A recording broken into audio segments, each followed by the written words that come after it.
Hi, and welcome in to the Mansfield Mountaineer Play of the Fall. I'm Mark Shelley, that's Drew Patrick, and we're here to walk you through the bracket that you voted for on Twitter of the plays of the week through the fall of this year. And we're going to get started right now with Through the Redemption Challenges, Drew. Yeah, we had 3 redemption plays as well as the one contender, one winner, and we had only one redemption play move on. Yes. And through the redemption plays, that one redemption play that moved on, it was Katie Jamison and her goal against Seton Hill. And what a goal it was, as she squared off with Abby Korber and her header against Edinburgh. And it was a tremendous play. And she took that header from Bria Bittiger, and she put that in, and that gave the team a boost, Drew. Yeah, it definitely gave this team a boost. It happened at the end of the game, and it was a goal that beat a senior goalie in Sarah Baskey at Edinburgh, who's usually very solid. It was a great goal. On the flip side of things, you called the game where Katie Jamison had that diving goal against Seton Hill. It was a tremendous effort on her part, a great show of athleticism. Yeah, it was outstanding. Just the show of athleticism that she had, beating the defense and laying out for such an incredible goal. She had 2 in that game, too. She was big. So now we move on to Motts versus Motts. And Larissa Motts squared off with herself. Her first goal, the overtime winner at Bloomsburg, who was then ranked number 7 in the country. She scored that in overtime to give her team the 1-0 win. And it went up against, her other goal, which was the game winner against Slippery Rock on the road, then unranked, before coming here later in the year when they were ranked. And that goal at Bloomsburg, it was historic. Yeah, absolutely. It was the first win against a ranked opponent since 2012, and that was part of this team's confidence building up. But the other one, the Slippery Rock game-winning goal, it was the only goal scored in the game. That gave this team confidence to get a big win on the road before conference play started. Really was a boost for this historic season. Yeah, both of these goals were huge, and that Bloomsburg one was one that we watched over and over again just to sort of relish in the fact that she had scored that. It was a tremendous effort. You could see the excitement from not just her but her teammates celebrating that, and it's a pretty big deal when you upset number 7 in the country, and that's what they did against Bloomsburg, and Bloomsburg, a very good team, and that shows the skill and abilities of Larissa Motts. And like you said, that Slippery Rock goal, that was a huge one in that game as well, to be the game winner. And again, that was when Slippery Rock was unranked. They came to Mansfield, in which Larissa Motts had a great part, all-around player in that game, and ultimately Mansfield took the sweep of them, beating them in that game as well when they were ranked 5th in the country. So let's move on, and we're not getting away from the Larissa Motts factor here, as Larissa Motts is back on the bracket in another matchup, our third matchup of the quarterfinals, and that was Motts' goal against Westchester. That was here at home at Carl Van Norman Field, just a few feet away from where we are in studio here. And that goal, it was taken by Megan Griffin. It popped up, and guess who was there? Larissa Motts to bat it out of the air and put it in. Just great hand-eye coordination on this play for Larissa Motts, just being able to smack that one in. And it was in a game that tied against Westchester at that moment, and Westchester was a highly ranked team. It was a big moment for this team. Yeah, and she had some tough competition. She had a winner in that bracket in Kenzie Jones. And Kenzie Jones, the only cross-country play of the week that won for her 5th place finish at the PSAC conference meet, and she had an outstanding effort in that meet, finishing 5th. Yeah, absolutely. And a funny fact about that, she was actually coming into this bracket the only person that had beaten a field hockey play in play of the week this season up until this point.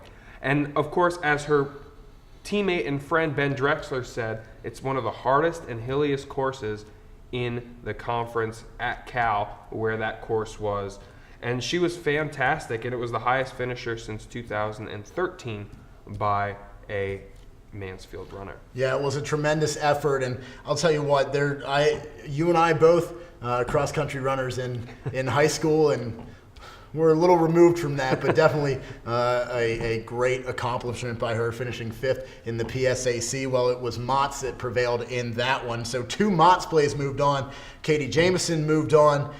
And then we move on to the final matchup in the quarterfinals, Drew. And What a matchup this was. Katie Lipsky from the field hockey team in her penalty stroke against Slippery Rock against Josh Freebus's blocked punt at the Luma game against Cornell.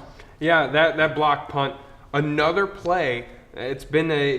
We've seen it quite a bit here. It was a play that gave this team a lot of confidence. Early in that game, the crowd got into it. It was Luma and a huge play that switched the field and gave this team so much confidence in that game. It ultimately didn't go in their way, but this was a fantastic play. It was a play that I think caught both of us off guard while we were on the call there. A great play, and you could tell from the play we were very excited in that one. But Katie Lipsky's penalty stroke goal, that was a thing of beauty. She went top shelf and really took the time, got into the keeper's head, and when she finally released that thing up high, there was no question that was going in. Katie Lipsky, a senior, one of the best we've seen here at Mansfield. Mano-a-mano, she's not going to lose that battle, and she didn't. And it was a fantastic goal in a really important game because it came in that Slippery Rock game where Mansfield upset the number 5 team in the country in spectacular fashion, 4-0. Yes, they did. So you have Josh Freebus, you have 2 Motts plays moving on from Larissa Motts, and Katie Jamison also gets to move on into the semifinal. So let's flip over to how the semifinal bracket looked, as it was Katie Jamison and Larissa Motts squaring off, a battle of field hockey, and then Josh Freebus facing off with that other Larissa Motts play. Yeah, and Katie Jamison got here getting 74% of the vote against Abby Korber, and Larissa Motts in her matchup against herself. The Bloomsburg goal got 72% of the votes, but I mean, you were pretty divided there, and of course you were probably going to have a landslide either way in the Larissa Motts versus Larissa Motts because you can only vote for one play. So let's have a look here at that Katie Jamison goal in the first part of this first semifinal. Trying to attack forward, this one to Jamison. Shot is good, Katie Jamison. That's just an outstanding play, and you saw it firsthand on that call. And that athleticism, too, while falling down, to sort of backhand that into the goal. An absolutely incredible show of athleticism. Yeah, it was spectacular, too, because of the fact that behind that goal, before that goal happened, there was a lull in play. It was going back and forth between the teams in the center before that breakout, and Katie Jamison said, no, I'm tired of this. I want to score, and scored in spectacular fashion. She did. Yeah, and that was a huge goal. That was a momentum booster for that team. And again, showing that athleticism and really showing the ability that this team as an entirety has on their side. I mean, this is a still relatively young team, a group of sophomores now moving to their junior season, starting next school year. And I'm telling you, Drew, this team, including Katie Jamison, they're gonna look good. Yeah, the best thing I've ever heard from a coach was, hey, freshmen turn into sophomores, sophomores turn into juniors, juniors turn into seniors. Don't freak out when you have a young team, and to have the success that this young team has and the improvement over the last couple of years is incredible. Yeah, so we'll certainly be seeing more plays, and we expect to see more from Katie Jamison, but she had some tough competition in Larissa Motts' goal. Yeah, I had these two kind of play back and forth with each other because they're teammates and they were enemies here. But you look at this Larissa Motts goal, this was the most historic out of any of the plays we had this year. So it was really the battle of athleticism in Katie Jamison's goal and the historic factor of Larissa Motts. Yeah, Larissa Motts, that goal against Bloomsburg, what a way to end it. I mean, you have a drawl of a game the entire time, and you get to overtime. And we always say, who else but Larissa Motts? And really, that's the truth. She was outstanding in that game. The team played outstanding. You're playing the number 7 team, multiple national champions. I believe it's 14-time national champions. Could be wrong. Somebody don't correct me on that, please. It's double-digit national champions in Bloomsburg. And ranked 7th at the time, they come out. They're able to, keep this game close, a scoreless game, and then all of a sudden Larissa Motts is there at the end, down low, and puts that goal in. And that you could tell, like I mentioned earlier, there was that excitement, that celebration that you saw, and what that win meant for them. And this was a really good play too by Larissa Motts. She was the one who took in that free the stroke there to get it in, and she kind of snuck behind the defense into the spot where the pass came perfect, and she just had to slap it in. And right there in a matchup in the semifinals where we see two field hockey plays, that shows you the dominance of this field hockey program. And they had some rough times in the past and slowly been building. And this year was just a highlight year for them. And a lot of these plays, and almost all of the plays every week, we had a field hockey play in the running almost. Yeah, they made some spectacular plays all season long. And credit to the coach there, Brittany Hansroth, really working with this team. She's the coach of the year for a reason in the conference. Yeah, she did an outstanding job. Her players did an outstanding job, and two of them had a run in the semifinals. And ultimately, it was Katie Jamison's diving goal. And again, absolutely outstanding. A hard-fought matchup between these two. 58% of the vote. It was a close vote for this one as well, and she moves on to the finale. So we move on to the second semifinal. It was Larissa Motts once again, but she had some stiff competition against Josh Freebus in the blocked punt. Absolutely. These were probably two of your favorite calls, I would have to say, from listening to these multiple times throughout the year, because that goal was the first goal we had seen from the field hockey team on a Mountie All Access broadcast. That was the first goal we saw. So you got excited, and we were still trying to figure things out. So it sounds really good, and it was a really incredible goal too. I think it's an underrated play. I mean, it got to the final, it got to the semifinal here. How can it be underrated? But just the hand-eye coordination that Larissa Motts needed on this play was outstanding. And to get a goal in a big game, she did not look afraid. The team was not afraid. And it was a great game. They didn't get the way they wanted it to. It didn't end the way they wanted it to, but still a great performance and a great goal. Well, since you alluded to it, why not? Let's take a look at it just to give you a look and look back at this amazing play by Larissa Motts. Up her second goal of the season for Westchester off the deflection as this one lays on to Griffin. Griffin winds up, takes the shot, deflected. This one is, she scores! So there it is. I mean, you said I couldn't even tell from mine the excitement I had there. It was truly amazing and a great play, and it was very exciting to call that. And again, that ball came up in the air, and to have that hand-eye coordination to bat that down, that's something special and a truly special player that Larissa Motts is. That's definitely an impressive play for her. So then we look back at the Josh Freebus blocked punt. Now you have your chance to take a look at it. Huge chance to switch the field and give Mansfield really good field position. That punt is blocked. The Mountaineers have it. And what a turn of events. So right there. You know, the best part of that clip, and I'm going to be a little selfish here, is how I was saying that, you know, this is a good chance to flip the field, and it happened. So there's my Nostradamus there. But honestly, it flipped the game at that point. Early on, Mansfield was trying to find that one signature moment in that game that they could attack, and they could go against the team that they felt they could compete with, but they needed that momentum-shifting play, and this was it. This definitely shifted the momentum in their favor in early on in that game. Yeah, I completely agree with you. I think that this was sort of that pickup that brought them life early in that game, and you could see the excitement. Now, again, not the result that Mansfield wanted in that game, but I think it showed signs of what this team has to come. And again, Josh Freebus is co-newcomer of the year in the Sprint Football League, and this is why. I mean, this is an outstanding play of speed and awareness to get to that ball, block it, and give his team the short field position, and that was huge. And that's why ultimately Josh Freebus is your winner in that matchup. So it's the blocked punt and the diving goal headed to the finals. And what a finals it was, Drew. Yeah, Freebus moved on with 52% of the vote. Katie Jamison with 58% of her vote in her matchup. But, you know, it's going to be a fantastic battle. You got field hockey and sprint football back against one another. Yeah, it was a truly awesome matchup to see these two.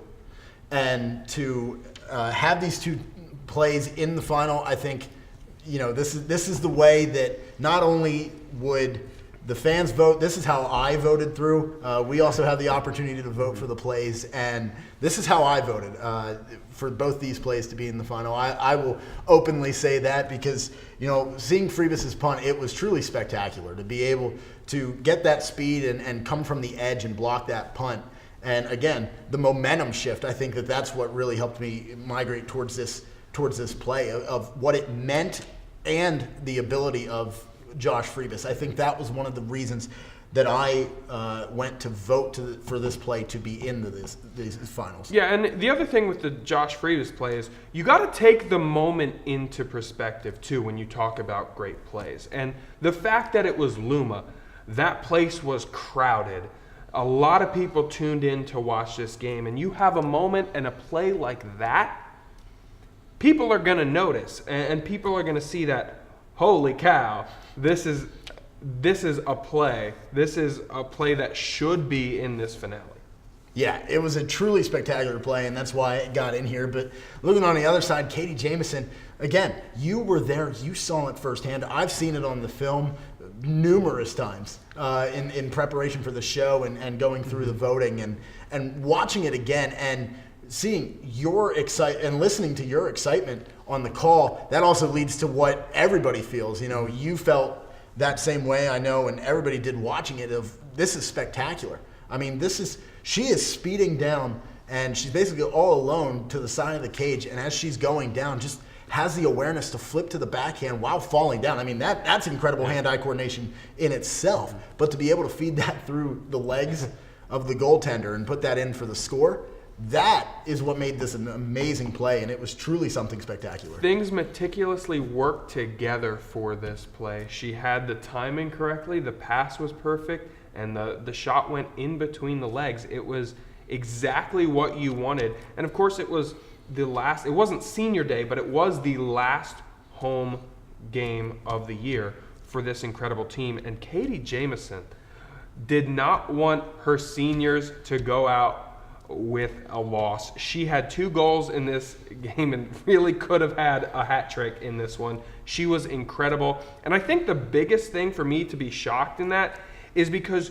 you watch this in live, you didn't think she was going to get to that ball. You thought it was going to go wide on the pass, but she laid out completely for it, sacrificed her body, and had a fantastic goal. Yeah, her effort, again, it is outstanding, and to be able to do that falling down, that shows you the talent that's on this field hockey team and the talent that is soon to come, and to still in the process of flourishing on not just field hockey but also football, with Freebus being the newcomer. And this final has not let us down. How many?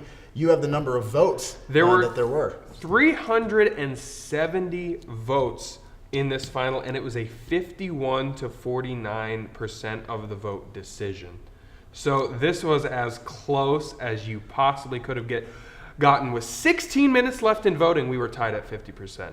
Yeah, that's how impressive both of these plays are. I mean, and again, to have almost 400 votes, I mean, that's impressive. And shout out to all of you on Twitter. That is an absolutely outstanding number, especially for just the beginning sort of months of Mountie All Access. And right away, we're already doing great, and we're seeing great plays by these Mountaineer student athletes. It's a fantastic fall of sports that we have. And I think it's time, Drew, because as some of you may know, and you guys are all waiting for it, and I am waiting for it as well. I do not know the results of the voting, but you do, Drew. You orchestrated everything. You ran the voting and made sure that those votes were tallied and set. And I think it's time for the reveal. Who is our play of the fall? So as I mentioned, with 51% of the 370 votes, your play of the fall is Josh Freebus's blocked punt at Luma. They're going to punt it away. Huge chance to switch the field and give Mansfield really good field position. That punt is blocked. The Mountaineers have it. And what a turn of events.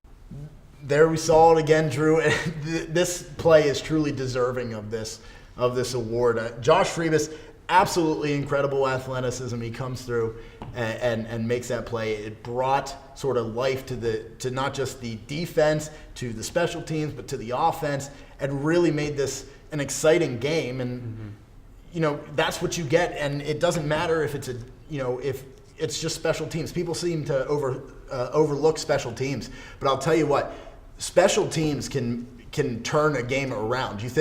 You look at the infamous kick six, special teams play. This was a blocked punt that really helped to lift this team, lift the crowd, get everybody, even the announcers, helped get the announcers into the game and bring life and really make this an exciting game. And what a way to celebrate 125 years of night football. It was truly something special and well done by Josh Frevis, a well-deserved honor by him, and what a great play. I mean, this is amazing. The biggest event this fall we've had, of course, you're going to have a big play in the biggest event we've had. And a lot of credit to Josh Frevis and Katie Jamison. They got people to vote for them in this. Katie Jamison, heck of a play. Second place is nothing to be upset about, especially how close this was. And coming back from a redemption play, too. Think about that, Katie Jamison all the way back. Yeah, Katie Jamison's original goal did not actually win Play of the Week, but because of the second place voting and the ranking of the voting, to even out the bracket, those plays were selected upon the number of votes that were cast in very close ballots, and she made it back in, and to go up against DJ McLean.